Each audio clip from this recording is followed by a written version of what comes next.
All right. Good evening, everyone. It's 8:02, the perfect time to start, I'd say. So my name is Floor Verhagen, and today I have the function of welcoming you to this evening on the topic of white privilege and racism in higher education. As you know, the slide is gone for me.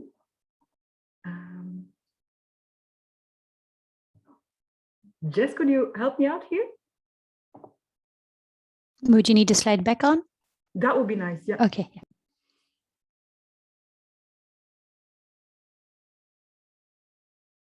Thank you.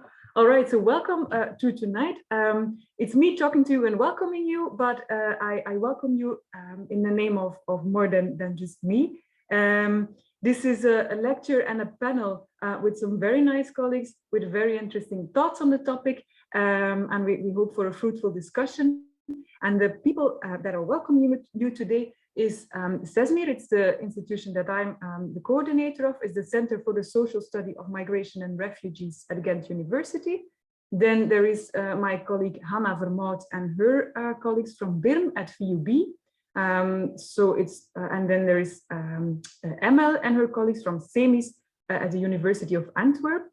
All three research centers are research centers focusing on issues revolving around migration, ethnic cultural diversity, refugees, and we work in interdisciplinary ways on these topics, and we are also all working towards societal impact. So we believe that we do not only create or that we do not only study these issues because of the academic value of it or because of the research value of it, but we also think that as researchers, we can do our contribution in partnership with practitioners, with policymakers, but we can do our contribution also to some societal issues. That is the main thing for now. I think you can follow all the three institutions on Twitter, in their websites, and on Facebook if you want to keep being updated about our activities. What I'd like to do now is to introduce your host of the evening, and that's Annisa Boujdaini. Annisa Boujdaini is a spoken word artist, a writer, and cultural commenter. As a spoken word artist, she pulls her audience in her stream of thoughts with both personal and societal critical poems. She also conducts workshops and guides new talent on and off stage. The societal critical themes in her poetic work quickly led to other speaking engagements and writing opportunities as a cultural commenter. And she currently divides her time between spoken word performances and her work as a freelance writer. So I'm very happy to have you here, Annisa, and I leave the floor to you. Thank you, Floor.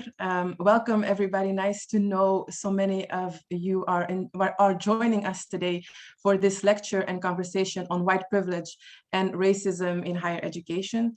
As Floor so kindly introduced me, I will be hosting today's event, moderating this event. After a lecture by Professor Kalwant Bhopal, we will have a conversation with our panelists who I'll introduce after the lecture. To close off this event, we will have a Q&A, so feel free to share your questions in the Q&A box that you will normally see on your screen throughout the event.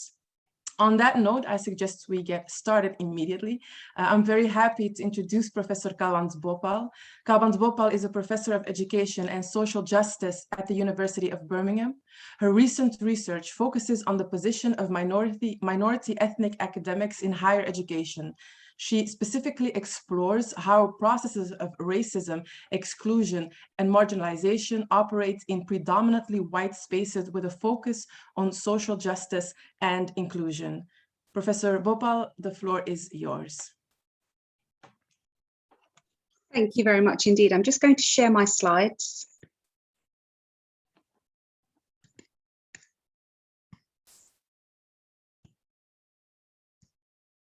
Is that good? Can you see that? Brilliant. Thank you so much for giving me the opportunity today to share my work with you. And thank you so much for inviting me. I'm only sad that I'm not in Ghent at the moment. So I'm going to talk today about white privilege and racism in higher education. So let's start with policymaking. Policymaking in the UK points a very positive picture around social justice and inclusion. We've had the widening participation agenda, which was introduced by the new Labour government. The widening participation agenda is hugely important because it gave the opportunity for students from marginalised backgrounds to enter higher education. We've had the Race Relations Amendment Act, which was introduced in 2000. And the Race Relations Amendment Act gave us a definition of institutional racism. In 2010, we had the Equality Act. The Equality Act brought together all previous legislation into one single act. The Equality Act is important because it includes protected characteristics of which race is one. We've also had the Athena Swan Charter, which was introduced for the progression of women in STEM subjects, science, technology, engineering, maths, and medicine.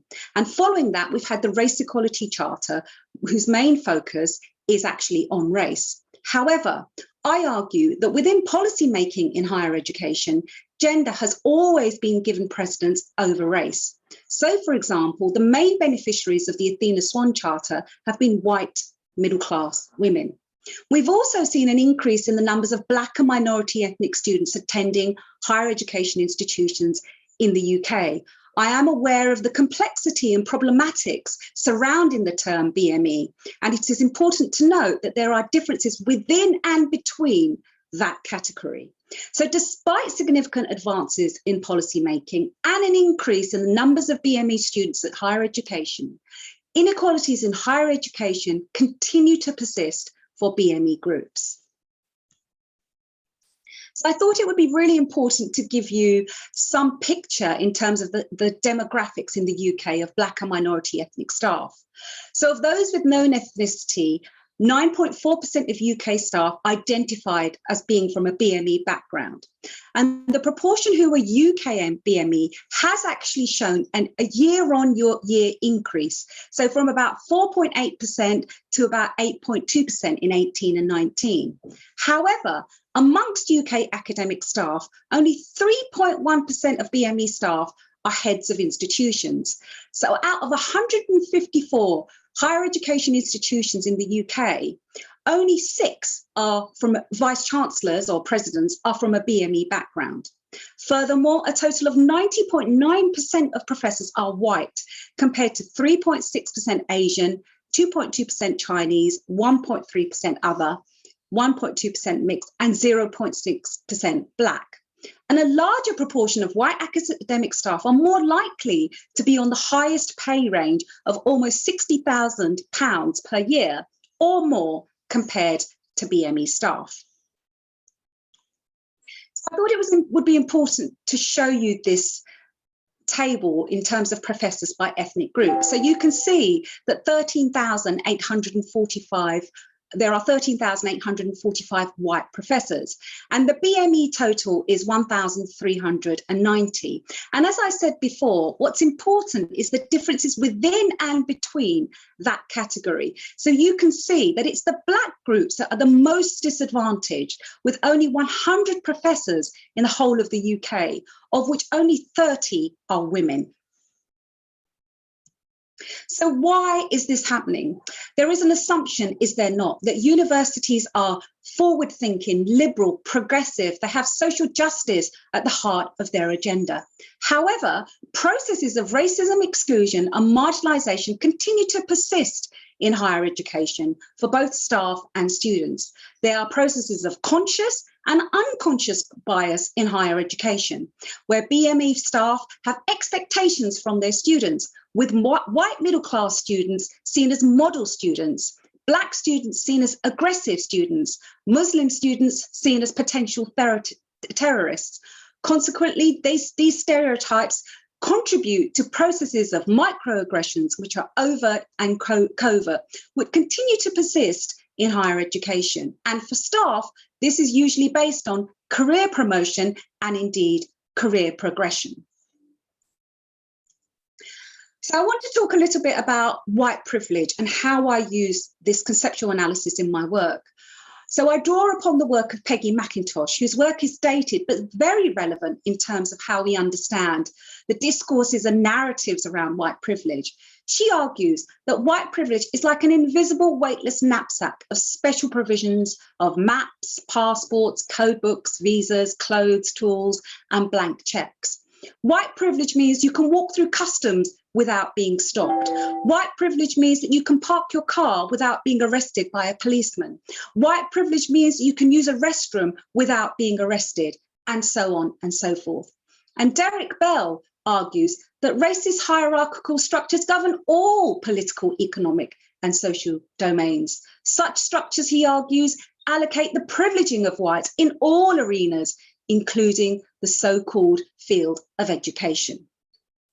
However, in my work, I argue that there are different shades of whiteness and indeed white privilege. There's acceptable and unacceptable, legitimate and illegitimate forms of whiteness.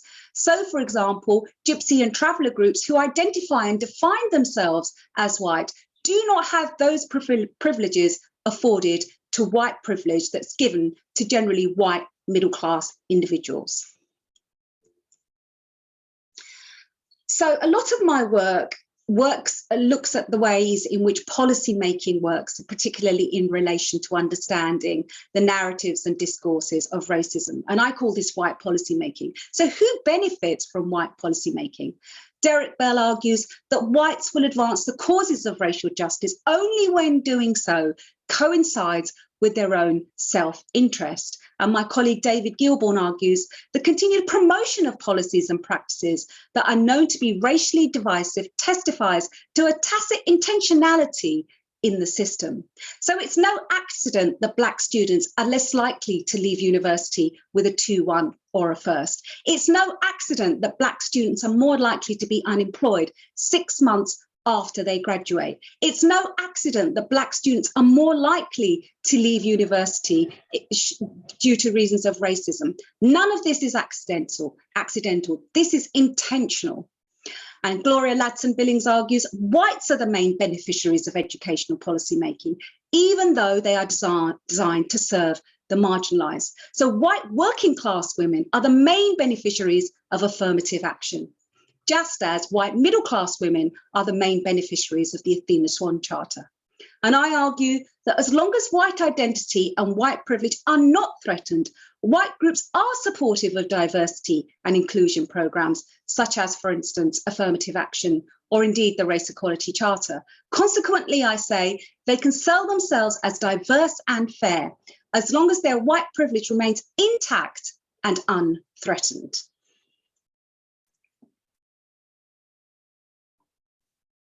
So in my work, I think it's really important to, when analysing issues of racism and white privilege, is to look at those spaces within which takes place.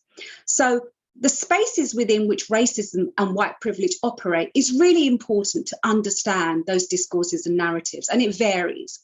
So Kobayashi and Peake argue that whiteness is a normative identity in which power and privilege are translated by controlling dominant values and institution, and in particular by occupying space within a segregated landscape. And indeed, as I argue in my own work, the meaning of race varies from location to location. And this is why the notion of space is really important. But it also depends on the set of concerns against which it is prioritised, and indeed other forms of consciousness or modes of reading within which it is ranked and arranged.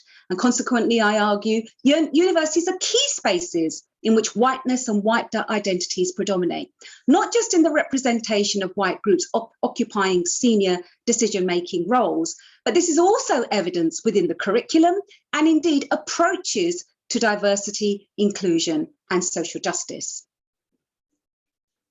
So what I've done is I've demonstrated the policy making around exclusion, inclusion, and social justice. And I've given you the demographics and the statistics. Now what I'm going to do is to demonstrate that with an empirical study that supports everything that I've just said. So this research study was looking at the experiences of Black and minority ethnic academics. And I carried out the research initially in 2016, for which I published a book. And I also used it for my most recent book on white privilege. So I was particularly interested in the experiences of BME academics, in how they were positioned within the academy. I wanted to examine the use and existence of support networks, particularly mentoring, and to analyse career progression and promotion, and to examine how experiences of exclusion and marginalisation worked within this process of the white space of the academy. I conducted 65 in-depth semi-structured interviews with 35 academics working in the UK and 30 in the US. I conducted face-to-face, telephone and Skype interviews. All of the respondents filled out a consent form. They were all given the opportunity to read their transcripts, but none decided to read them, and they were happy with the way that their data was presented. What was particularly interesting about this study is many of the respondents saw the interview as a therapeutic process. They said that they had never before asked about their experiences of racism in higher education. It was rarely spoken about and quite often brushed under the carpet. They saw the interview process as an opportunity to give voice to their experiences, particularly in relation to racism. The interviews were recorded and transcribed. I used this grounded theory to analyse my data, particularly in relation to developing and coding themes. My identity and positionality in the research was hugely important, particularly my own race, my gender, and my class. And one of the key issues about the research was I wanted to address notions of reflexivity and power. And I argue that within the research process, power is never static. Power is dynamic and works within a continuum. So, for instance, in some instances, it was clear that I had the power because I was able to control the asking of questions. In other instances, it was clear that the respondents had the power because they could tell me what I wanted to hear or indeed withhold information. And I work from the premise of being a Black feminist researcher, and all of my research is informed by such epistemological and ontological concerns around what it means to be a Black feminist. So Black BME academics were positioned as outsiders and insiders and felt they were not accepted within the white space of the academy. And this was particularly evident for the Black female academics that I spoke to. And they talked about this in relation to how they presented themselves. And Irving Goffman writes very beautifully about the presentation of self, whose work I draw on. And they argued their notion of credibility was linked to how they were accepted within the academy. For example, how they dressed, the language that they use, and indeed their accent. And this in itself, they said, affected their notions of credibility in terms of how they were judged, not just by their colleagues, but also by students. And here are some quotes to demonstrate that. As a Black woman, I am aware of how I show myself to the world, how I dress, what I say, and how I say it. I'll be judged by all of these things, and I have to make sure that I am professional all of the time. But I know that this is not always the case for my white colleagues. As a female of colour, I have to ensure I am representing other females of colour. And that means being credible, being professional, and being seen in this way. Support networks were hugely important in relation to career progression, and support networks took place through colleagues and indeed peers, and support took different forms. It was emotional, it was academic, and indeed instrumental. It took place inside and outside the academy. It's either face-to-face, through telephone, or indeed Skype, based on academic input. So the support was based on where should I publish? Should I have someone to read my drafts? How do I make applications for funding? And all of this was related to successful career trajectories and promotion to senior roles. What was evident in my research was the BME academics said they did not have access to what I call a network of knowns. These were gatekeepers that held the keys in terms of being promoted and reaching senior level roles. Quite often, this network of knowns was based on individuals who sat on panels for promotions or indeed for jobs. And this network of knowns was based on understanding what was really needed in terms of promotion. And BME academics felt that this network of knowns was based on whiteness and white privilege, and something that they did not have access to. And again, quotes to demonstrate that. The most important type of support I've had is having access to a couple of experienced professors who've read my portfolio for my full professorship. They've been through the process and they can help me improve on what I need to do. And that kind of support is vital. I work in an environment that's predominantly white, and that means as a female woman of colour, I need to find support networks that understand that I am a woman of colour who will not be seen or positioned as a white woman or indeed a white man. So mentoring was also considered to be very important, again, particularly in relation to promotions to professorships. The importance of mentoring was important in terms of the different types of mentoring. So there's formal mentoring that's developed by the academy. I'd be interested to know what it's like in Europe, but there is no obligation for universities in the UK to provide formal mentoring for their staff. So there's pockets of very good practice, but there's also pockets of very bad practice. Mentoring quite often happens on an informal basis, based on connections. This may be similar research themes or indeed insider status. So individuals want to be mentored by somebody who's from the same race as them, the same gender, or indeed the same class. The timing of mentoring was considered to be important, specifically, as I've already said, in relation to specific career trajectories, such as promotion to professor, which was considered to be the epitome, if you like, of academic careers, certainly for the respondents that I spoke to.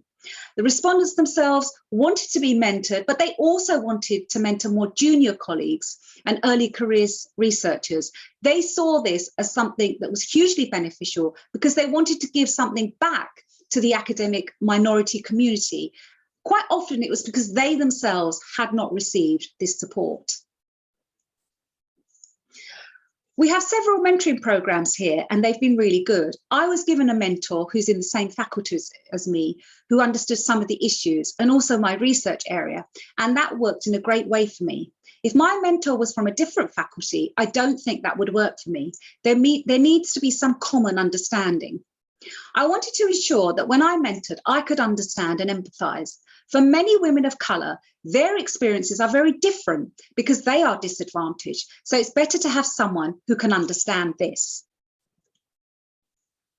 So again, career promotion and progression was a very important theme that came up again and again and again. And there was this notion, usually at associate professor level, where academics felt that their career hit the buffers. Their promotions and prospects were seen as an illusion. And many of them talked about the lack of transparency within the criteria needed for promotion. So we know that there's a set of criteria that have to be met. But many of my respondents said that this criteria was nebulous. And this was based again on the network of knowns, who are the gatekeepers in terms of what this criteria actually meant. So BME academics felt that they were judged far more harshly compared to their white colleagues. So for instance, different criteria were introduced. There was not only a process of surveillance, but also hyper-surveillance. So they had to have published more, they had to have brought more money in, they had to have done more leadership roles, and so on and so forth.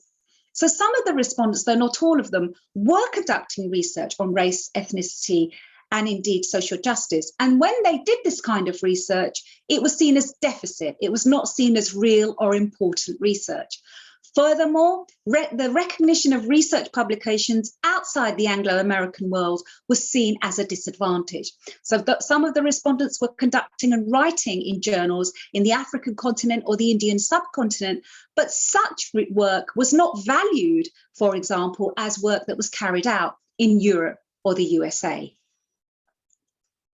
You kind of get to a certain point in your career when you really want to progress, and it's kind of your career hits a brick wall and you don't know what to do. For us as people of colour, it's much harder. It's that additional thing of, will I ever be accepted by my peers as an equal? If you are conducting and writing about racial injustices or other types of inequalities and you are Black, it's not seen as proper research. It's seen as being personal and not judged as objective. That makes it harder to get further in your academic career if your research is not valued. So in terms of exclusion and marginalisation, all of the respondents talked about covert and overt processes of racism, not only from their colleagues, but also from their students. The level of BME representation at senior decision-making roles was very low, and also the lack of BME professors reinforced BME academics as the other. This was related to notions of acceptability and credibility in relation to both colleagues and students.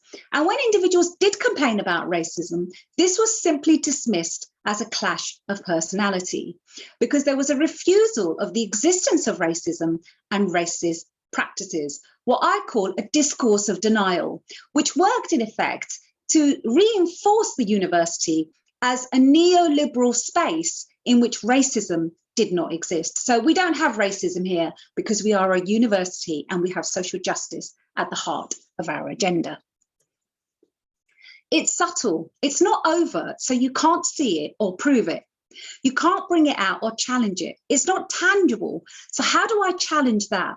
It makes it harder when you feel it's racism, but you can't really prove it. They see me as a Black female, and so they judge me based on that.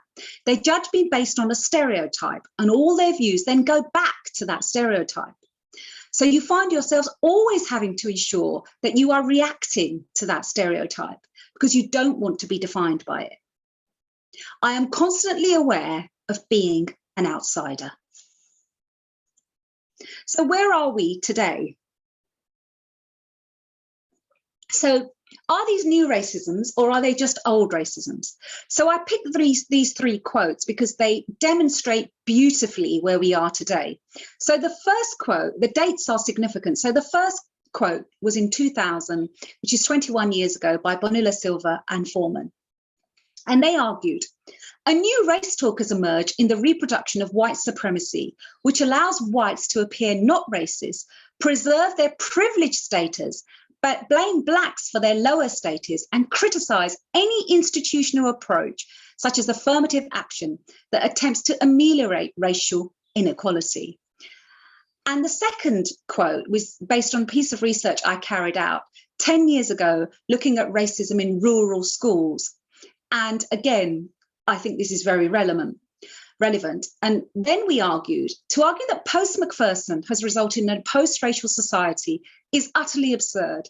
Such discourses, we argue, serve only to further disadvantage and marginalise Black and minority ethnic communities. Racism exists at every level of society. It permeates our schools, our colleges, and indeed our universities. It is alive in all elements of society, our popular culture, our media, and the social spaces that we occupy. And in 2018, I argued, higher education institutions are spaces of white privilege, which fail to cater for the experiences of BME groups. They employ a rhetoric of inclusion, but one that is rarely evidenced in practice or outcomes. I put it to you that nothing has changed. These are just old racisms, and it is indeed business as usual. So my final slide, well, where do we go from here? How do we try and understand and indeed rectify the situation that we have in a higher education?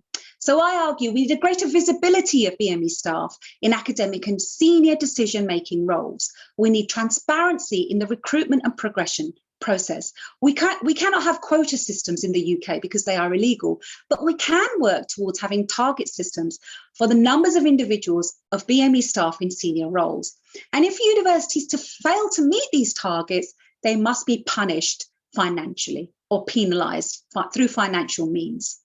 We need formal networking and mentoring in place, particularly for promotion to professor for BME individuals. And this must include, at the very least, mandatory unconscious bias training for individuals who specifically are in recruitment and promotion panels. I have a bit of a problem with unconscious bias training, but we can come back to that and maybe discuss it later. Each university should be required to provide annual reviews, clear plans which provide evidence on how higher education institutes have addressed racism and indeed the BME attainment gap. And again, we must have a target system for the numbers of Black and minority ethnic students attending Russell Group and elite higher education institutions. We must link the Race Equality Charter mark to funding, as has been the case for the Athena Swan Charter. And again, it's that notion of gender always being given precedence over race. Race is never considered to be as important as gender. So if the Athena Swan Charter is linked to funding, then the Race Equality Charter must do also, because the numbers of individuals that will sign up to it, I'm sure, would increase, which happened when it was announced that the Athena Swan Charter would be linked to funding. The number of institutions that signed up to it increased in 1 week by 400%. So money doesn't talk, money screams. We need national government policies which apply to all higher education institutions around issues of diversity, equity, and inclusion. And I say that and hesitate to say that because I am very doubtful that this current Conservative government would actually do such a thing. Finally, higher education institutions need to acknowledge and address institutional, structural, and individual racism, and indeed white privilege. How does this impact in higher education? How does it impact on staff and students and the whole community? Because a failure to acknowledge racism results in a failure to act upon it. Thank you very much.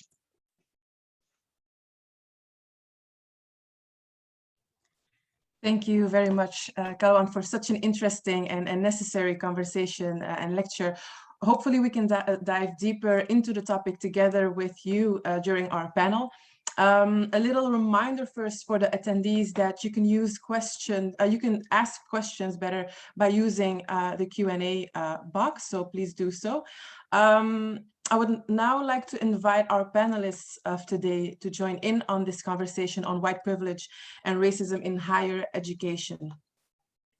Our first panelist is Latifah Abdou. Abdou is founder of WeDecolonizeVUB, a student project of UCOS, the University Center for Development Coordination. She recently graduated in International European Governance at the VUB and is pursuing further studies, more specifically African studies at the University of Ghent. Our second panelist is Ines El Jasouli. El Jasouli is secretary of Umoja Ghent, the first African student organization in Ghent. Within this position, she, together with her team members, contributed to the wider decolonization project implemented by the city of Ghent, as well as pushing for structural change at the academic level within Ghent.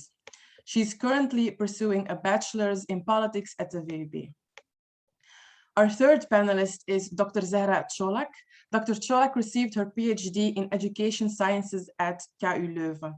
Her research focused on the institutional and interpersonal dynamics of exclusion and social contact experiences of ethnic minority and majority students in higher education.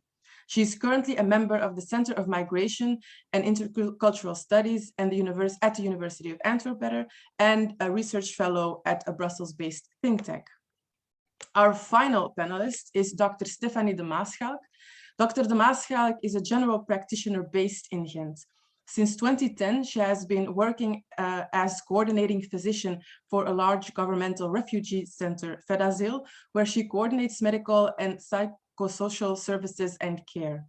In 2012, she received her PhD with a research project titled Linguistic and Cultural Diversity in the Consultation Room, a tango between physicians and their ethnic minority patients. And she's currently teaching future medical doctors at Ghent University. Welcome, everybody. Glad to have you with us for this second part. Before I start with my first general question, I want to go back to what you mentioned about the unconscious bias in your lecture, Kalwant. What was the conflict you have with unconscious bias training? I'm glad you asked me that. So there's a couple of issues that I have with unconscious bias. So I do accept that it's a good way forward. So the first thing, and I'll try and keep my answer brief, is that I don't like the name. Unconscious bias seems to give the indication that I'm racist, but it's in my unconscious bias. So I think it lets white people off the hook, particularly in terms of whiteness and white privilege. Secondly, there is an assumption that one does unconscious bias training and we're rid of all our racism.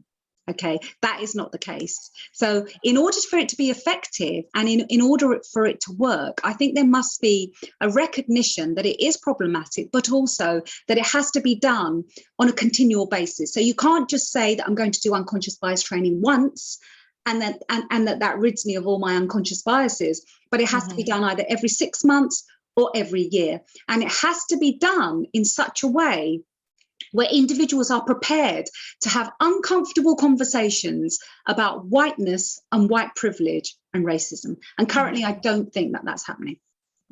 Okay, very clear. Thank you. Addressing the panel now, I would like to start with the first general question to all of you.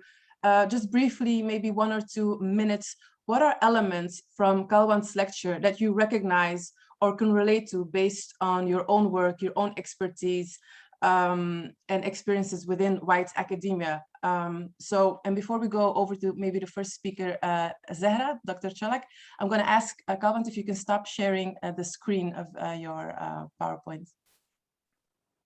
All right. So going to Zahra, what were elements you connected to the lecture from your own experiences? Well, firstly, good evening all, and thank you, Dr. Bhopal, for this fascinating lecture. It was really inspiring. So within my doctoral research, I actually looked at institutional and interpersonal forms of discrimination experienced by ethnic minority students in Flemish higher education, and there were indeed a lot of elements that I could recognize in my research, especially when it comes to the subtle forms of discrimination, because they are usually very difficult to identify and challenge, and that's why they are so powerful, and it often goes unnoticed, and it's even very difficult for the victims to be able to name it and identify it as discrimination, let alone taking it to a harassment desk. But also when it comes to, I think, to give a little bit of a context from the Flanders, it's quite new, like it's probably only a decade ago that the government started to fund universities to open diversity offices and harassment desks. So in Belgium, it seems to me that these policies are still very much at an infancy level compared to UK and other contexts. But I could also mention that at the institution, it wasn't only at an interpersonal level, the microaggressions that were taking place, but also at the institutional level, those processes are so much part and parcel of the structures. They are also very difficult to identify and challenge. For instance, at the institutional level, students' experiences were affected by lack of representation at the student body level, but at the university staff level as well, by a colorblind and assimilationist university campus culture, by lack of perspectives from non-European scholars, for instance. These were all experiences that students told me in the interviews, but also, for instance, how they were always addressed and reduced to their ethnic identities, and how they were always seen as the good one, as the exception who made it to the higher education. So they always felt like they didn't belong there and they were an outsider. But also perhaps to relate to what Dr. Bhopal said in terms of social networks, that they also felt the need to create safe spaces for themselves on the campus where they could express their identities without the fear of like being criticized, being judged, where they could feel like they could be themselves, but they could belong. So in a sense, they created these spaces with their sometimes same ethnic minority peers. And these are probably some of the elements. I shouldn't go too much into the details, I guess, so that others have the... Yeah, we can pick up in the next question. Thank you for an initial response or reply to that. Latifah Abdou, what are things that you can link with when it comes to your work and the lecture? Hi, good evening, everybody. Well, I think Latifah, there's a bit of an echo, I think, or is it just me? Really? Okay. I don't know how come. But you're understandable, so maybe we can. Yeah. But I'm just letting you know there's a bit of. Maybe I'm gonna get my headphones. Maybe let someone else go, and then I'm gonna get. Okay, cool. Then we'll go to Ines. Your thoughts? Hi everyone, and thank you for the professor for providing this presentation to us. In my work within Umoja, the element that the last panelist brought up of having to create student networks and having this need within students to join groups that have a similar way of thinking and that look like them and feel like we're being more represented. That is definitely a need that I've seen, that I've experienced myself. And obviously those are elements that we recognize, but also when it comes to that element of denial from the university level, the denial of we're not racist or we don't discriminate or we are an open-minded university. Those things are definitely aspects that we experience when we raise things with at the higher level, at the institutional level as well. Thank you. Dr. De Maesschalck, your thoughts? There's too many thoughts to be shared here. Yeah, I'll try not to be too chaotic. But in the 20 years that I've been teaching at medical faculty in Ghent, I've seen a mind switch, and I've seen a lot of policies appear and a lot of paperwork appear. And the last couple of years I thought, okay, but what are we going to do? Because I work in an extremely white environment. The medical faculty in Ghent is extremely white. The students come from extremely highly educated backgrounds and from medical backgrounds. For example, there's 25% of our students has at least one parent who is in the healthcare or a doctor. So we live in a very privileged, we work in a very privileged environment. So that's the first thing I wanted to say. So last year we started to give workshops for teachers at our faculty to raise the awareness on diversity. We did it, we take it very slow, but what I see and what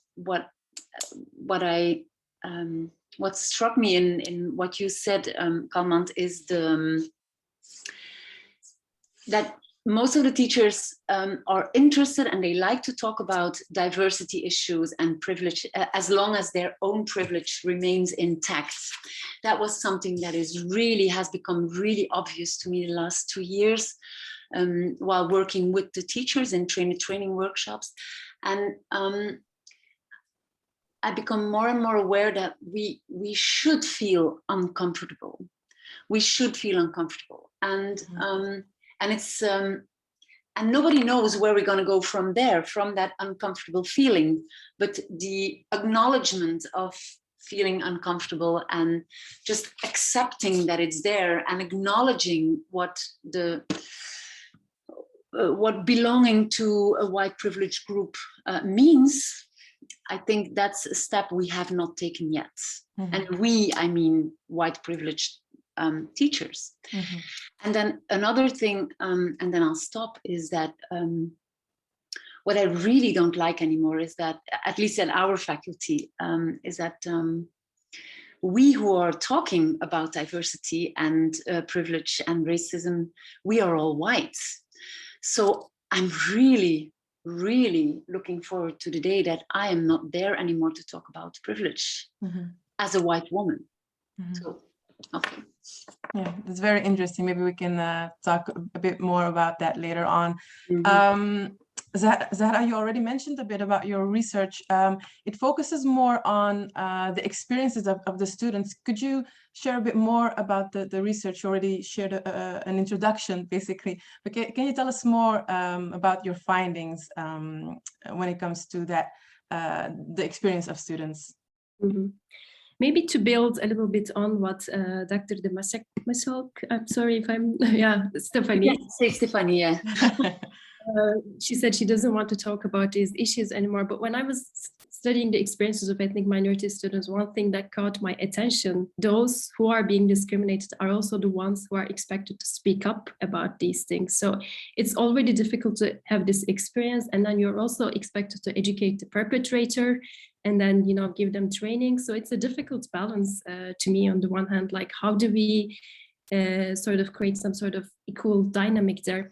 And secondly, when Dr. Bhopal was talking about unconscious bias trainings and creating more spaces where people can come together to have these uncomfortable conversations, one thing that I haven't seen at the university context on the campus culture was that actually the lack of spaces where students could come together, articulate their ideas about race, privilege, equality.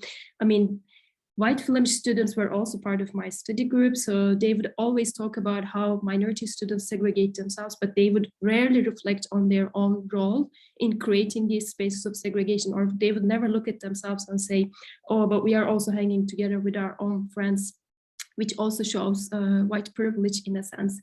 And for minority students, they were always constructed as this, someone mentioned earlier, the potential, terrorist or the perpetual foreigner. So whenever they deviated from the, white normativity on the university campus, they were always addressed through subtle remarks or stares. For instance, some of the female students that I talked to mentioned how they felt like they had to adapt their way of dressing on the university campus because they did not want to be seen as threatening. For instance, a male student who was wearing a beard was addressed by one of his peers who said, oh, you look like a fundamentalist, you look like an extremist Muslim.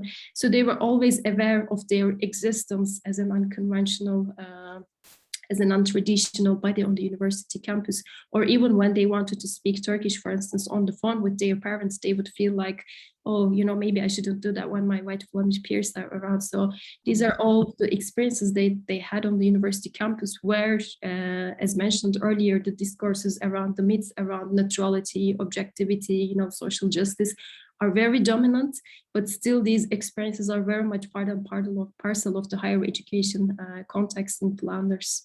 Mm-hmm. Thank you. That was very clear, and I guess it also shapes. It very much shapes the student experience. Ines, now turning to you on that, student organization Umoja, together with other student organizations led by students of color, has been very vocal about the issue of racism and how it affects students and the need to take it seriously. There was Umoja's open letter after the George Floyd tragedy. There was a bigger decolonization project pushing for structural changes within Ghent. How are such student initiatives welcomed within the university?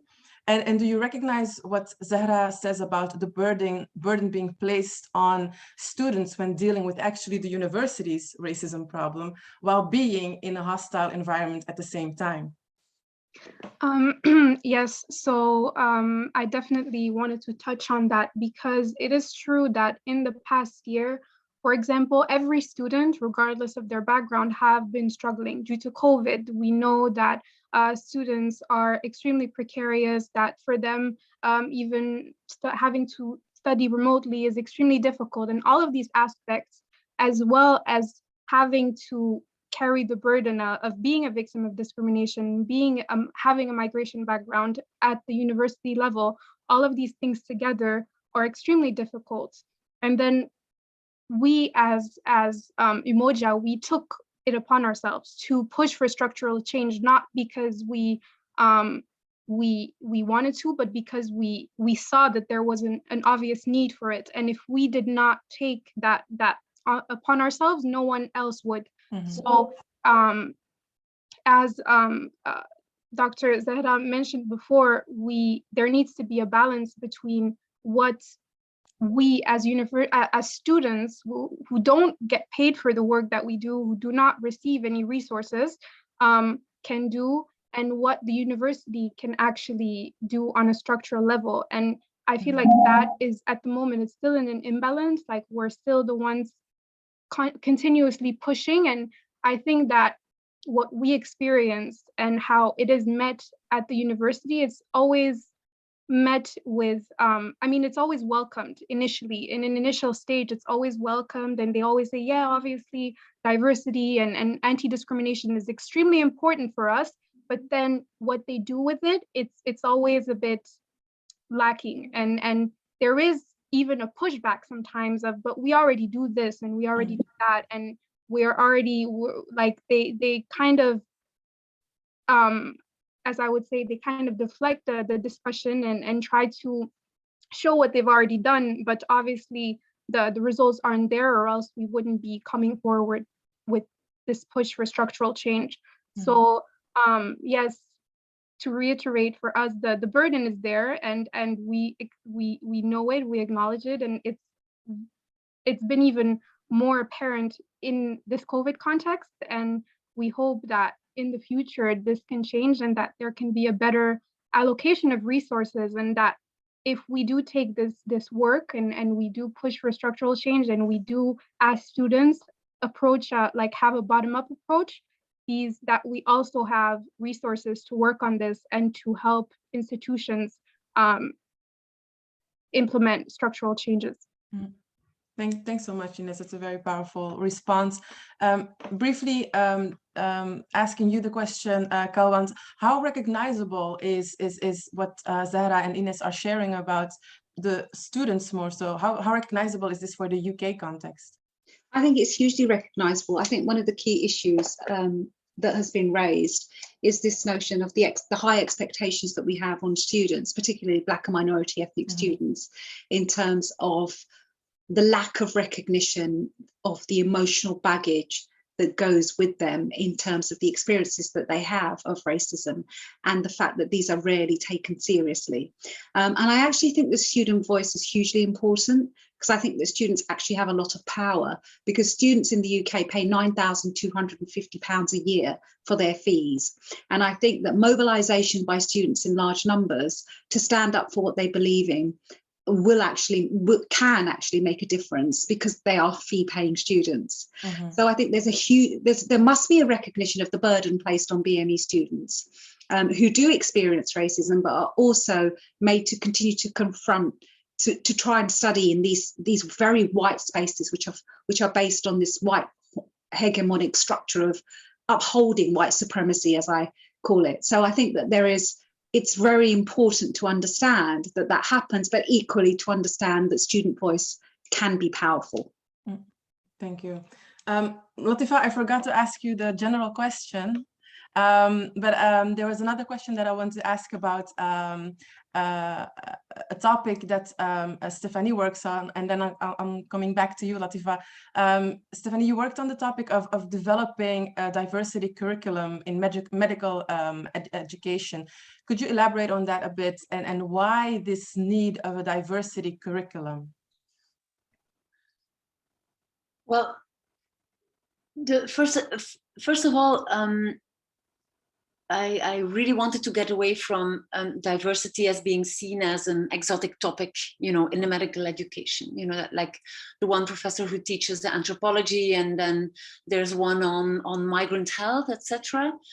So my goal was to implement diversity throughout our medical curriculum. And then when we started that, I saw that actually the content of our curriculum was not at all representative of the society that our students will work in. So our students will become future doctors, but also physiotherapists and nurses, and they are not educated. Well, I mean, the content of our medical education is not at all representative of the society. And overall, our students come, as I said, from a very privileged background, most of them. And so then I thought, well, of course, the staff, our teachers, they are even more privileged. I mean, there's less color even in our staff than there is in our students.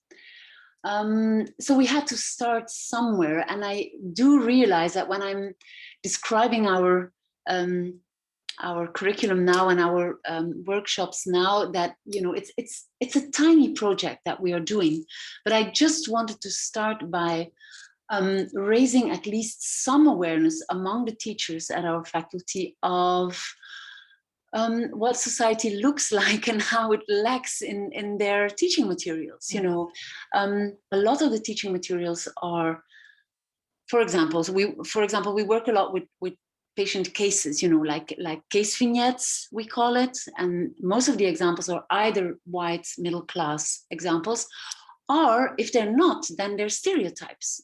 You know, like if you have Abdul, you know, he'll be poor.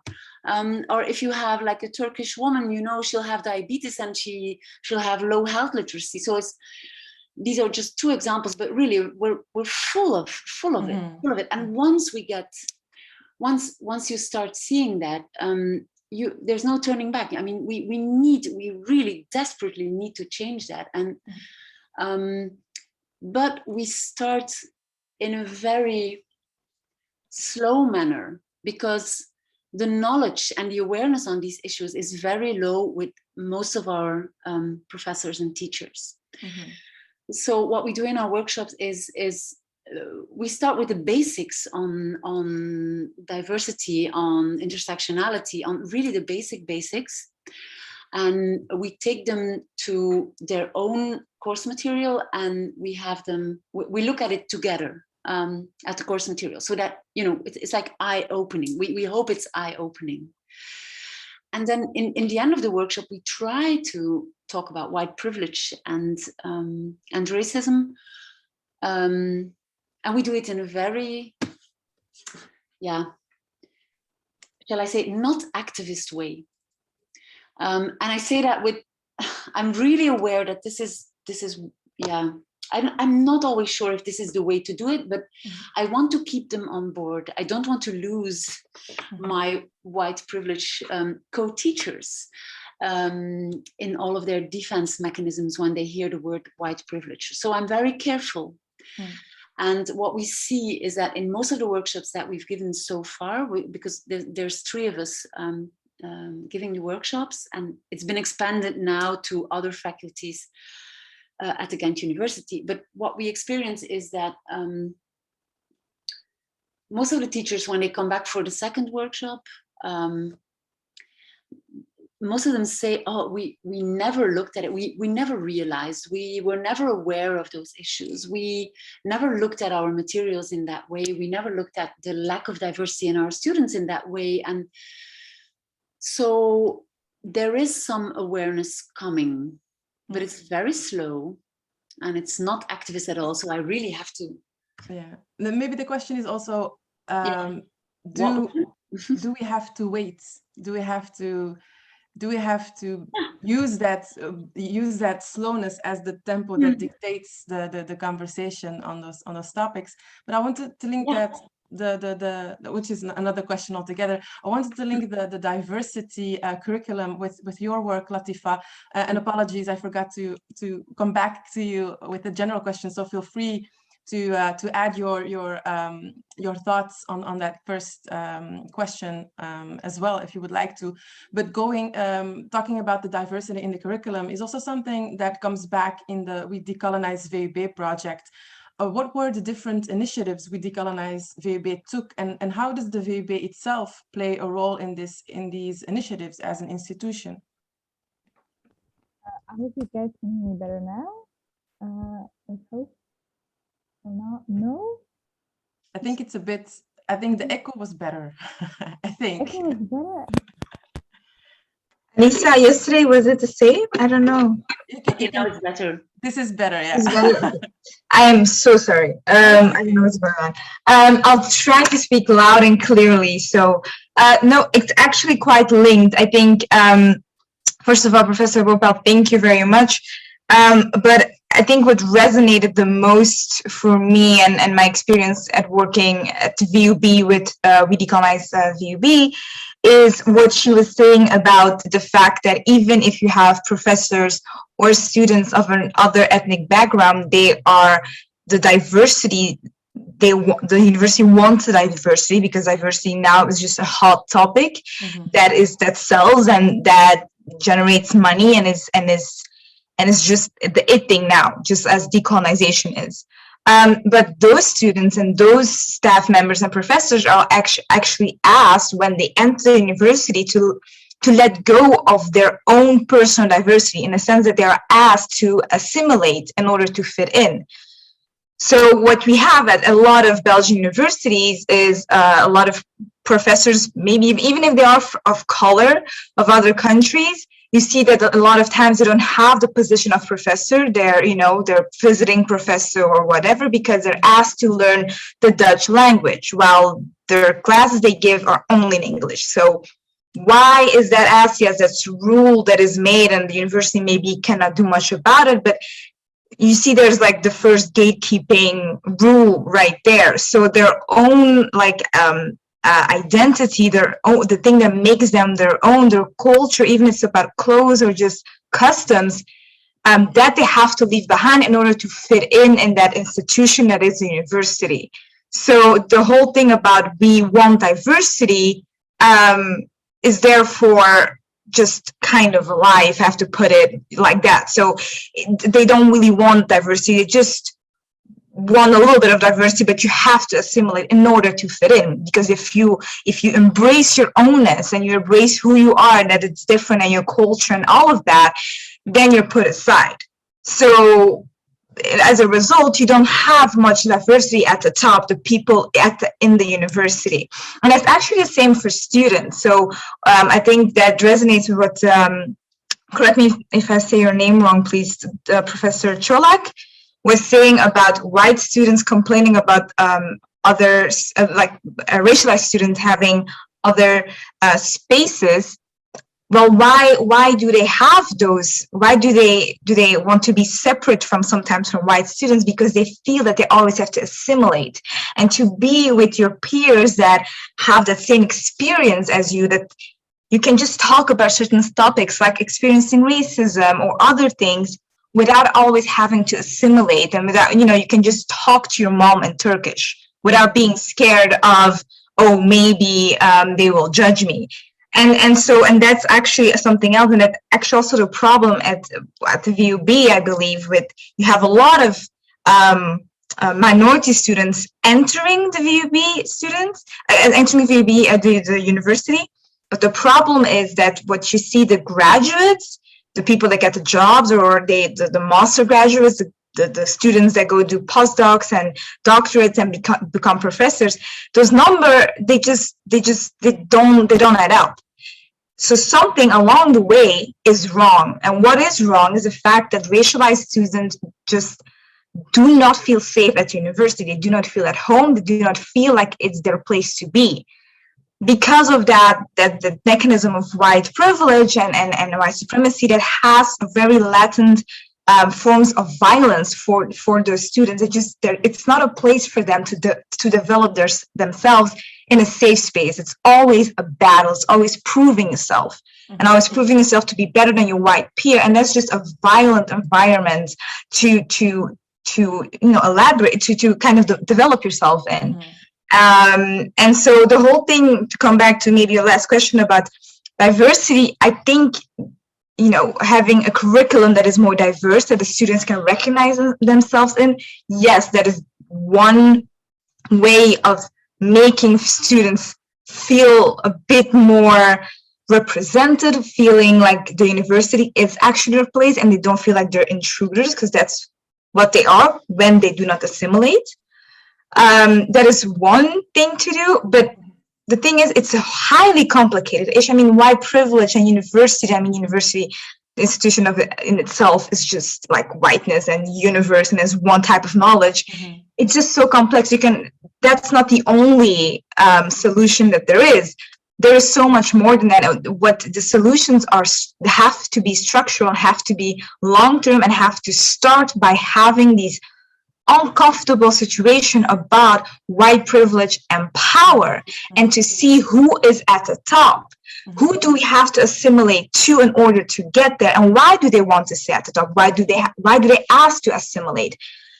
When we're not having this question, we can do we can have 100 Umojas and we decolonize, and nothing will change. And also an important thing, one last thing I want to say is that Umoja, we decolonize students, don't make them believe they have the position to change things, because they're not at the top. They're not policymakers.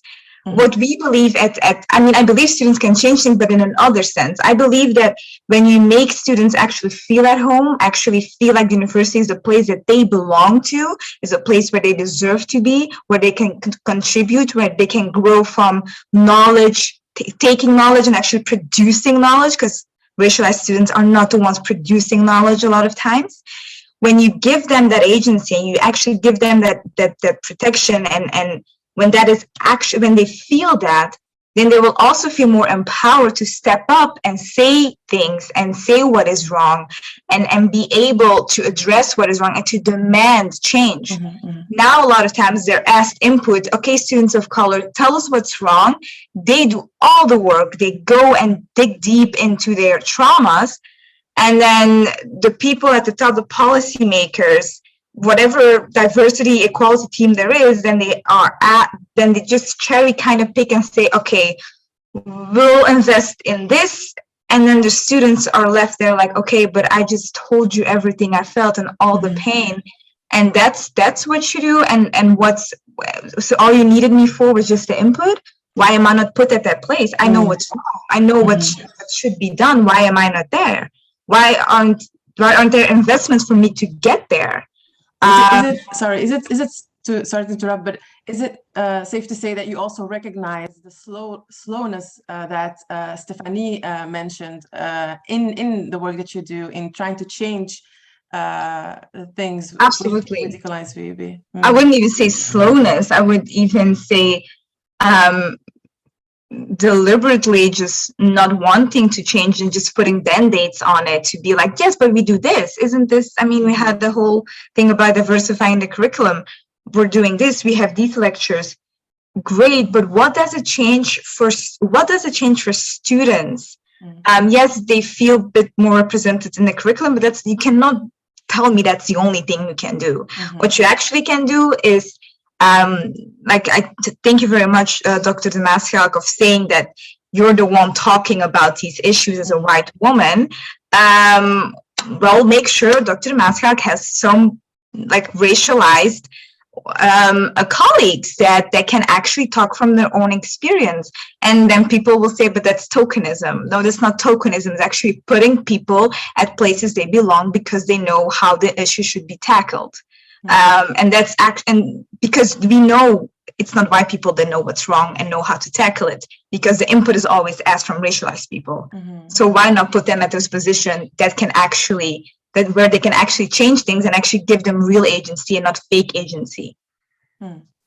Very clear and powerful. Thank you, Latifah. One of the things that Kalwant mentioned, and I think is also recognizable in the Belgian, more specifically, context, is how suddenly the ethnic background of academic researchers of color becomes a measurement of objectivity, which Kalwant mentioned earlier as well, objectivity of their research. And we had this very concrete example a few years ago of now PhD researcher Dunya Bourabin, who did her master thesis on everyday racism in clothing stores in Flanders and Brussels, but then was questioned publicly on her objectivity. And the chairperson of an organization of the self-employed even going as far as saying that she regrets that the study was carried out by a researcher of foreign origin, which makes the research colored, she claimed. So that's quite literally what she said. How does this questioning of objectivity hinder or affect your work within academia? And I'm addressing maybe Zahra first, but to the others, feel free to chime in if you'd like to and share what your thoughts are on this. Thank you, Annisa, for this very thoughtful question. I think, first of all, it's probably safe to say that in the wake of the murder of George Floyd, we have been really seeing a tendency, a backlash from the governments, from beyond academia, but also within academia, an increasing tendency to label actually all scholars working on discrimination and racism as doing unscientific and unobjective work. But I think, as also James Baldwin refers to in his work, when a white person works on liberation and social change, they are applauded as heroes. When a Black person does the same, they are treated as criminals. So I guess the costs of engaging in critical work as an early career female scholar from an ethnic minority background is always way more higher. And as an ethnic minority woman, and especially as a visible Muslim woman, in my case, you are de facto seen as actually the object of analysis in a patriarchal, elitist, sexist academic culture. So this culture was not even designed in the first place for unconventional bodies like me as a figure of speech. So there are indeed significant costs to your well-being, to your psychological well-being, to your physical safety and academic career when you engage in this kind of work, because you are kind of exposing and challenging the racialized power structures which are upholding the standards and norms of so-called objective scientific work. So these attacks, in a sense, aim to silence, intimidate, and marginalize scholars like me. And perhaps that's why it's more important than ever that we keep raising our voices and we keep criticizing and we keep exposing these kind of structures that uphold the norms of what is deemed to be scientific and what's deemed to be not scientific. Mm-hmm. Someone who would like to add something on what Zahra just mentioned? It was quite on point, I agree. So no things necessary to add. I'm going back to Kalwant, back to you and your lecture. There are two things that I found interesting, in particular in your work. You mentioned the importance of making this class and gender analysis in the sense that when the conversation is about discrimination, an important or maybe even bigger part will be about the position of white women as a discriminated group based on gender discrimination. But how do you deal with the misuse of class and gender to not make the conversation about race, while simultaneously acknowledging the importance of an intersectional approach, and so the need to not ignore class and gender either at the same time? I think that's a really excellent question, one that I'll try to answer. So first of all, I think that what's absolutely clear around the work on race is that it's what I call the what about us question. So every time we give a lecture or we talk about race, often the question that I'm asked is, how do you know it's racism? When I give lectures about gender and sexism, I'm never asked the question, how do you know it's sexism? And within policy making, and indeed the ways in which this hierarchy of oppression exists, is that gender has always historically been given precedence over race. And that is seen in feminism itself. So, for example, historically, certainly in the UK, feminism was only concerned with the experiences of white middle class women. It was not concerned with the experiences of women of colour or indeed working class women. So feminism as a project was a white middle class project. So historically, gender has always given precedence over race. And consequently, in higher education, this is always the case. So when we have policy making, race is always given a secondary priority. And I think that it's very important to acknowledge that firstly. We must work from that premise, because if we don't acknowledge that, then we cannot think about intersectionality and how intersectionality works.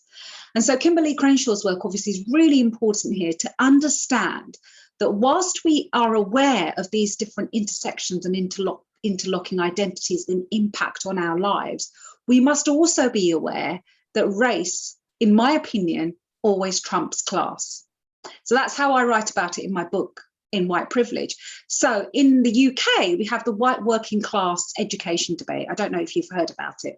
So every time there is something on our government talks about educational inequalities, they always talk about the white working class. So the white working class are the most disadvantaged. Now, what this discourse does is it perpetuates the myth that this is the case, because actually it's Gypsy, Roma and Traveller groups that are the most disadvantaged of all groups in the UK. But what that argument does is it fails to consider intersectionality. So in the UK, we have working class groups from Black, Pakistani, Bangladeshi backgrounds who experience the same disadvantages as white working class groups, but they also, in addition, experience racism. So they have that additional inequality. So my point is that it's important to understand that these identities are not disparate. These identities work together and we must understand them. So I'm constantly making the argument that we must consider the ways in which race and class and gender intersect, specifically in higher education, because whilst race does trump class, I think I'm going to contradict myself here a bit, but whilst it does that, we do have Black and minority ethnic, middle class, privately educated academics who do quite well, even though they do experience racism. So I think it's having a look at those different disadvantages and how they work. I hope I've answered your question in a very complicated way. But you did it nonetheless. A second thing that you also talked about, you didn't use the word, but I heard you mention the concept in another presentation, is this concept of interest convergence. And I think that's a necessary concept to understand the position of universities and how they operate when it comes to social justice and anti-racism. Just like Ines and Latifah also mentioned, the picking and choosing what they use and how far they go, also what Stéphanie mentioned. Could you, as brief as possible, which is impossible, but could you explain this concept of interest convergence and the importance of it? Yeah, so I'm glad you brought that up, because that's, excuse me, one of the tenets of critical race theory. And we describe it in an article that I wrote, which is, I can tweet it, same old story, just a different policy, which talks about the race equality charter mark. And in that article, I argued that the race equality charter mark is only taken up by universities, and they only invest in race equality policies only if those policies benefit them more than the groups that they are addressing. So, for example, universities will only invest in the race equality charter mark because they want to sell themselves as inclusive, as fair, and as social justice at the heart of their agenda. They make no significant changes in terms of the numbers of BME professors, the BME attainment gap, but what they're interested in doing is portraying their inclusiveness in prospectuses on their websites, because they want to attract fee-paying students who pay £9,250 a year, and they want to sell themselves as fair. So the Race Equality Charter benefits them more than the BME groups that it's intended to benefit. So interest convergence works from that premise. And in this article, I also talk about the ways in which race equality policymaking, I argue, is performative. It's enacted. So it's performative. So what happens is the Race Equality Charter mark is a performance and works in conjunction with interest convergence for the benefit of the institution. So in reality, it's a rhetoric and it's a discourse in which nothing changes. So it's business as usual. Mm-hmm. Yeah, this brings us to the final question that I would love for everyone to have share their ideas about. Again, we were ending like we were beginning briefly in 1 or 2 minutes, but knowing that academia will only truly do the social justice, anti-racism work as long as it benefits them somehow, knowing that, for example, diversity groups are constantly created to give the impression or illusion that work is being done, what is, according to you, really necessary to push the higher-ups to deal very concretely with the problem of white privilege and racism within academia? And I suggest that we start with Stéphanie, then go to Latifah, Ines, Zahra, and maybe some final thoughts by Kalwant. Stéphanie? You're muted. Sorry, long time ago that didn't happen anymore. I'll just try to respond to that from my point of view. What I really want to do is raise the awareness of the existence of white privilege amongst my colleagues and in my faculty. I think because as long as you don't do that, there is no conversation. Mm-hmm. Understand? So I really want them. I want to start the conversation, and I want to start a dialogue, and I would really help creating a university where the sense of belonging for BME students and staff is there. And when I said I don't want to teach about diversity anymore, I didn't say that I don't want to teach about diversity anymore. I don't want to do it alone anymore. I don't want to do it anymore just me as a white woman. And I hope I made that clear. Mm-hmm. So yeah, that's it. Thank you. That's very concrete. Latifah? Well, the thing is, for talking at the university in my specific case, I think the question is just a bit weird, because if I rephrase it, you're actually asking how convince the university to do something for its stakeholders, because the students are the stakeholders. I mean, it's quite absurd that we have to almost scream at the top of our lungs, because like Professor Bhopal said, like the students are the stakeholders. Like if we disappear, then there is literally no university anymore. So why should we have to convince them to change it while we are the stakeholders of that place? Sorry, to clarify the question, it's not necessarily what is needed to convince them, but what is needed to push them to the point that they can't ignore the calls that are being made already. But what I'm actually saying is that how can they ignore it at this point? That's actually my point, because like Ines just said, this year alone, I mean, the letter that they wrote, and I know that the letter that they wrote, a lot of things were just neglected. How can it still ignore it? That for me is just baffling. But I think to answer your question and to end on that note is, you cannot ask people that are not in this position, that don't have the experiences of the people that they are working for and need to implement change for, to implement it, you know, because they have no idea what the reality is. So what I'm saying is, put people, like I said before, put people that know what they're talking about and know how the reality is and know what needs to be changed in a structural way in those positions. And now we're talking about power, and now we're talking about white privilege, and now we're talking about giving up some space, giving up your position of putting people that actually know how to change things. And that's about money, having more funds to hire those people. And yeah, pretty much just white people make some space and people at the top, you know, give funds. Give up power. Yeah. Yeah. Thank you so much, Latifah. That's a very powerful note to end. Ines, did you have some things to share?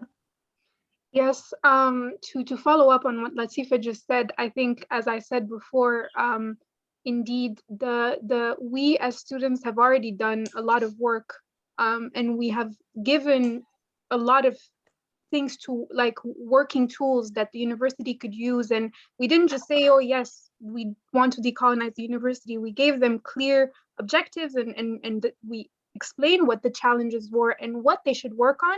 And now they have everything, the ball is in their camp, basically. But the point that I wanted to raise is that also there is a conversation in Belgium that is not necessarily popular to be had, but also how the access to higher education in itself is a very big problem for students with a minority background. We see, maybe in Brussels it's a bit different, and as Latifah said, you don't see them at the end of their, like in postgraduate studies or graduate studies, you don't see the same faces you see in the first years. And that initial step already of what is actually going on in the Belgian educational system, that there are minority students, but we don't see them at the university level, and when we see them, we don't retain them. That conversation, I think, needs to be had, because if we don't make sure that we retain students, you do not find them, they will not be able to apply for PhDs, they will not be able to apply for funding or higher up positions. And that pool of students needs to grow immensely, and is not comparable to like other countries like the UK. We don't have enough students, even at university level, who finish their studies and who finish it in the 3 years or in the 4 years that need to be finished in. So that conversation, I think, is a thing that I would like to be discussed more often in the future. More, yeah. Okay. Thank you, Ines, for your contribution. Zahra, briefly. Thank you, Annisa. I'm going to be really brief. I think a lot of the suggestions that we are making as scholars working on these issues are strategies for policy and practice that are also going to benefit, white majority students. They are not only for the well-being of white minority students, but to raise them as critical citizens, responsible citizens, in a society in which they can contribute to the social cohesion in diverse societies that we have today. To give maybe an example, also kind of drawing inspiration from what Umoja Ghent says from UK. She's also a scholar at the Cambridge University. For instance, when we talk about decolonization and diversifying the curriculum, we usually talk about bringing in some perspectives, some non-European scholars' works to the curriculum, but that's actually how it should be.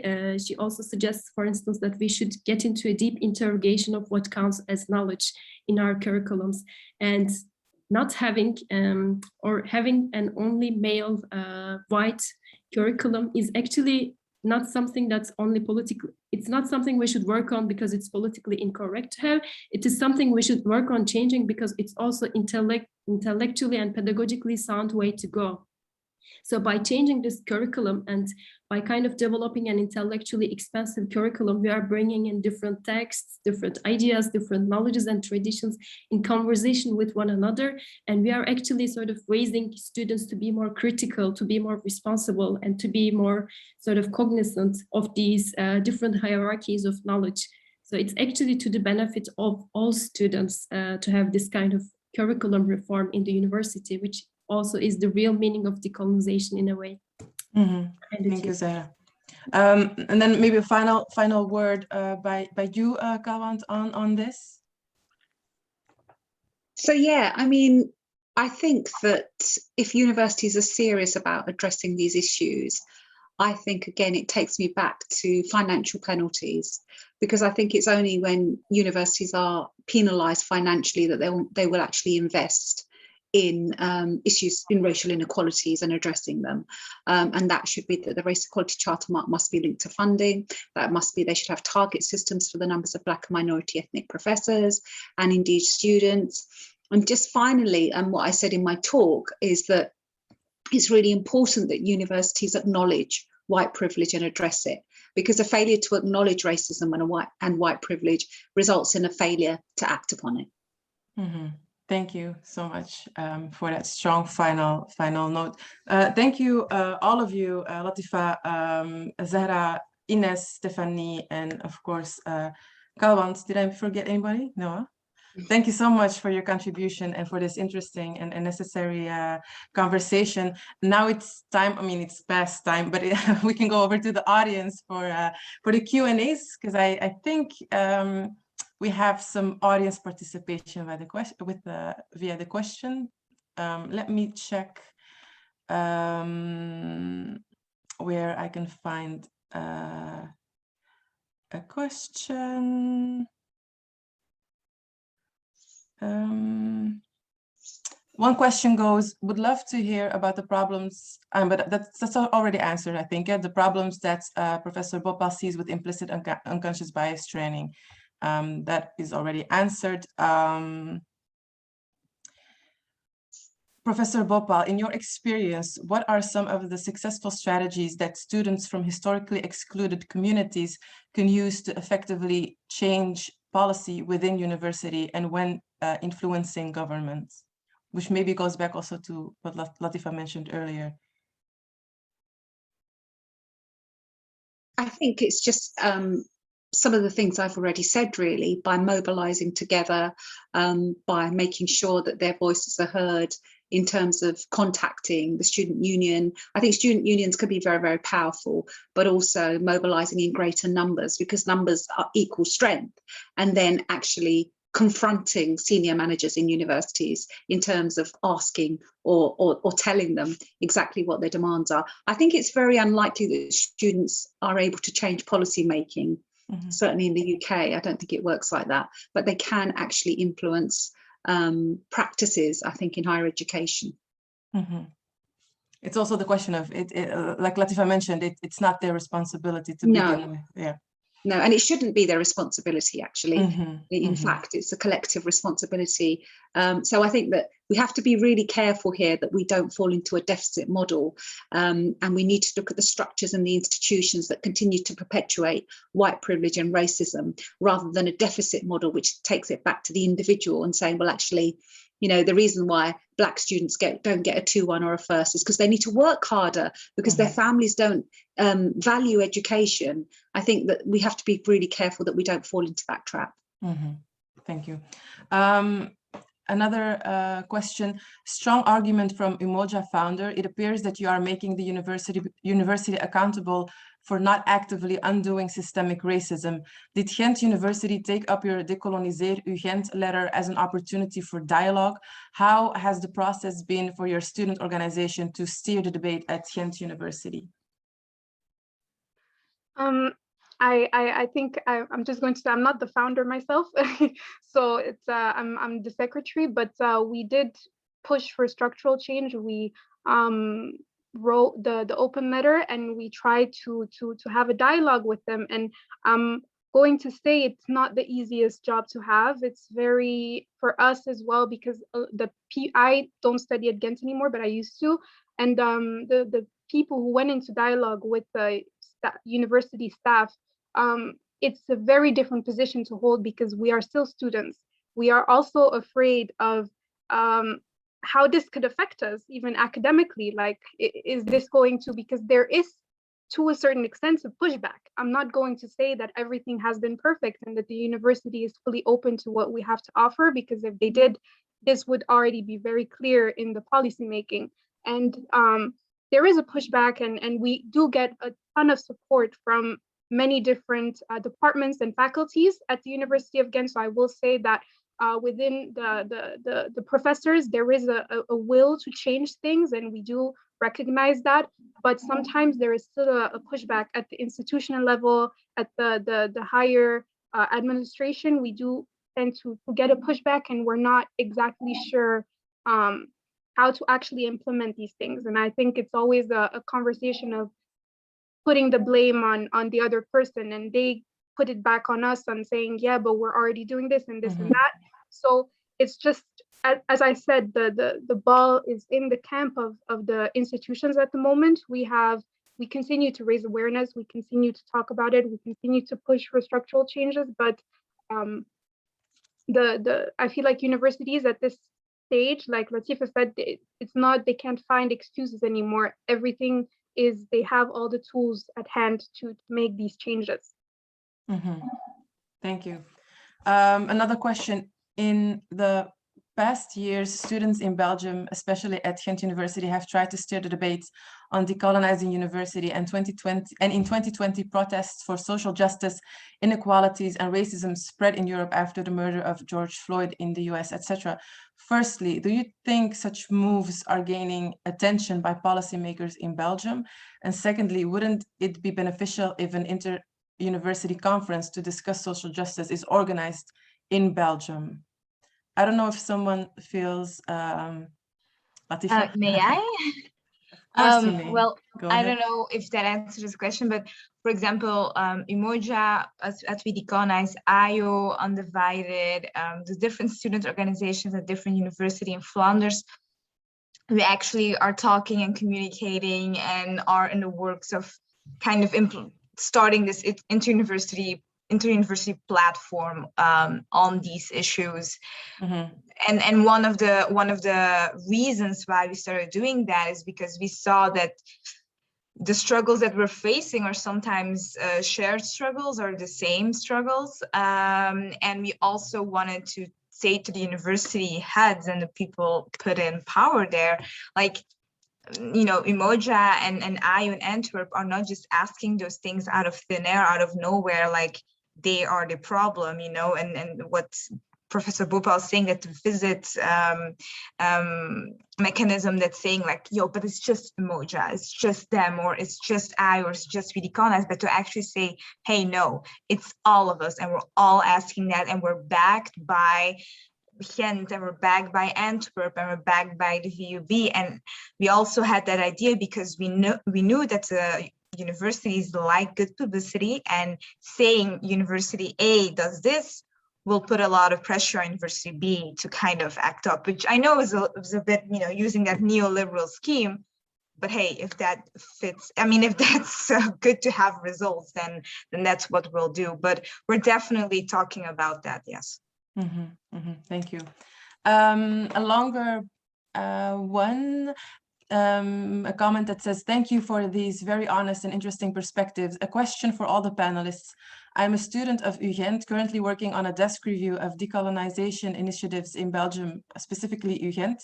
Something that stands out is that most work focuses on diversity and inclusion and less on tackling colonial structures that perpetuate in academia, both in research work and in curriculum education.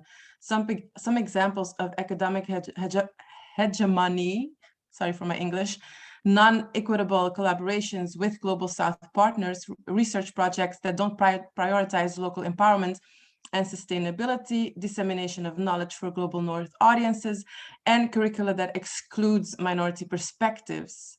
Could you reflect on this? How do you see Belgian universities moving towards academic decolonization at a structural level? Does somebody feel like answering this question? Or has some thoughts to share about this?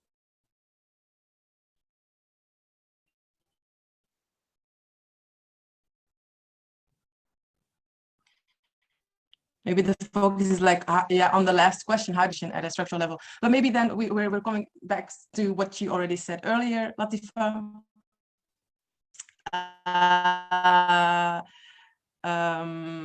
And also Ines, the work, do the work is there. I think the question is are universities willing to actively to act upon those things, act upon their promises in fighting those inequalities and to start the decolonization process. Yeah, Ines? Yeah, I just wanted to mention the fact that it is true that universities tend to prefer to use the words diversity and representation rather than actually addressing colonization and decolonization. And in reality, I think that it's not just what the universities can do, but also what professors can do about their curriculum, and not just adding new curriculums about decolonization, but also changing what's already there, and very like curriculums that have been used for years and years that still take in a very Eurocentric perspective. These should be changed, but who's going to tell who to change? Like, will the university tell certain professors to change their curriculums, and will they actually do it? That's another debate. So and yeah, that's the only aspect I wanted to mention. Thank you. I hope that's an answer to the question to whoever asked. Maybe a final question, unless Hannah, you, sorry, Stéphanie, I didn't see you raise your hand. No, it's okay. It's okay. I just wanted to say I agree completely, and I think that's something that we can do. You know, we can ask professors to not stick to their course content as it has been for the past 20 or 30 years. We can ask new teachers to reflect upon how they will become more inclusive, and how they will deal with the theme of diversity in their subject, in their topic, in their courses. So that's something that is really, to me, it's easy to do. But of course, we need the faculties have to cooperate with this. You know, we can say that we want to do it, but to actually make teachers do it is something completely different. Like, you know, it's like preaching for the own choir. Like the workshops that we have been giving have been mainly for people who are already interested and who have already shown some progress, shall I say. And the real challenge is, how can we even get to those teachers and those staff who are not interested at all? But I'm sure that we can, but yeah, that's one of the challenges. Thank you. So going to the final question, when confronted with racism as university staff or student, it can be very subtle or invisible, as mentioned earlier, and therefore hard to prove. Do you have ideas how to act if you experience such very subtle forms of racism? Maybe Zahra? Or anybody else, whoever feels like. I mean, yes, it's really difficult to recognize, even for those who experience these sorts of racism. They are usually not able to identify it and name it as racism. Even in my research, I did not ask them directly to talk about their experiences of discrimination. I asked them to talk about if they had experienced anything rude, impolite by their peers, if they had felt even subtly excluded in their experiences. So to go to a harassment desk and to report an issue like this seems like really petty. But I mean, how to deal with this is something I'm not sure whether this could be dealt with at an institutional level, because even when you go there, often with serious cases of racism, what they usually do is to bring the perpetrator and the victim together on a table and to try to generate a dialogue there. But the problem there is usually, even when we talk about discrimination, the way we talk about it is in a really passive way, right? Students who are discriminated, we are not really talking about those who are discriminating. So to me, the way to go forward with this kind of subtle forms of racism are happening because the institutional culture allows them to happen, and they are mirroring what's happening in the society. So if the universities were really engaged in creating a kind of environment where white students, white privileged students were in fact trained, because I mean, why this is happening is because they lack knowledge, sensitivity, awareness about a lot of those issues. Okay, you know, even when I sort of write about these experiences of subtle discrimination, one of the reviewer comments for me was, aren't these students are actually interested in learning about the culture of the minorities, and aren't they asking these questions? Because I'm not looking at the intentions of the white people. That's how I look at the subtle forms of racism. I'm looking at how they impact the well-being of those who are experiencing this.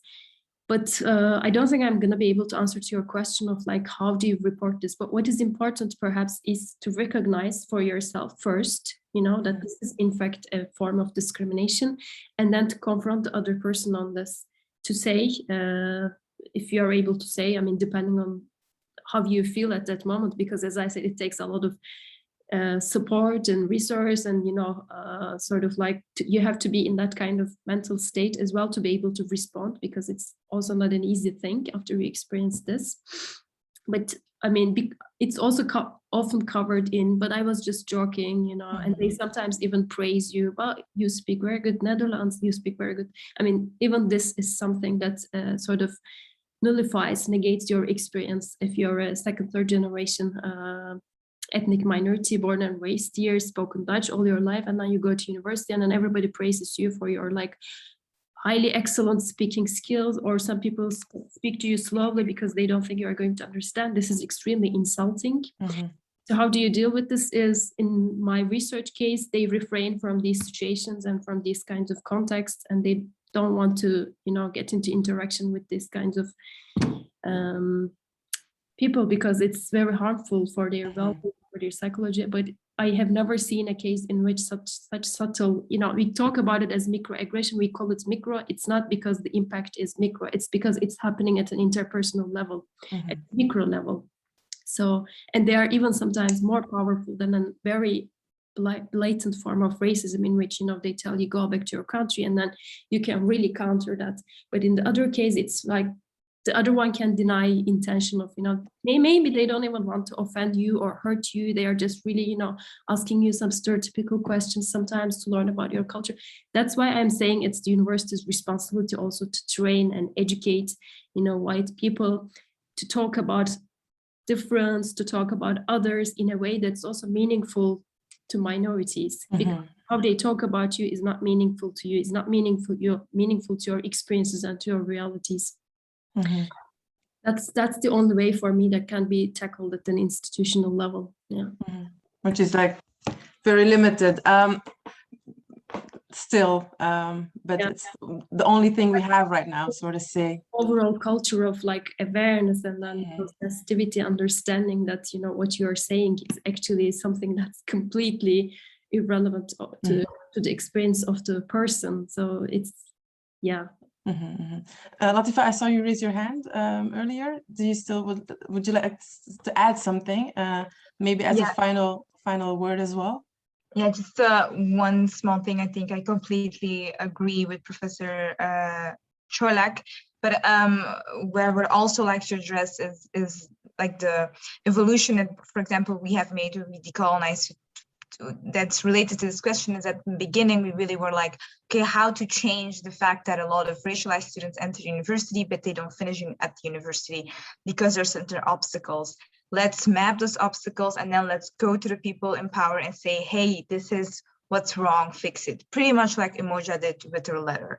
But we quickly realized they don't really want that change. They don't really want that radical structural change that we're asking for. So, okay, let's focus on what I said before, those stakeholders, those racialized students. Let's empower them. Let's make this university a better place at their level. And I think when you do that, that's when students will feel safe to actually report those experiences. Because the problem is not that there are no places to report, because some universities say, but we have a meldpunt. That's not the issue. The issue is that the university as a place is just not safe for them. So you can have 1,000 of points where you can go and you know, take your complaint to, but if the university as a place, you don't give those students that feeling that something will actually happen, there will actually be consequences. And when people that are put in charge there are not those people that can experience those experiences, then there's just a lot of obstacles for students. So I think have initiatives that where racialized students are put at the center and are now given that feeling that the university is their place, and then when there's something wrong, they can go complain about them, and there's a guarantee that something will happen. And that's just not the case at, well, definitely not at the VUB, and I believe also not at other universities. So shifting the focus on racialized groups, more specifically students, that's a strong one. On that note, I'll have to conclude this event. Thanks again to the speakers of today, Latifah, Zahra, Stéphanie, Ines, and of course, Professor Bhopal for sharing their expertise. Thank you also for those who took the time to attend this event and to participate as well. Sorry that we weren't able to go through all the questions and comments. And of course, also thanks to the organizers behind the scene, Emel, Floor, and Hannah from Ghent and the VUB, and the organizations BIRMM, CeMIS, and CESSMIR. Enjoy the rest of your evening, everybody. I hope you enjoyed the conversation, and hope to see you in other times, better times, maybe face to face. Bye. Thank you. Thank you. Annisa. Thanks, everyone. Thank you. Thank you.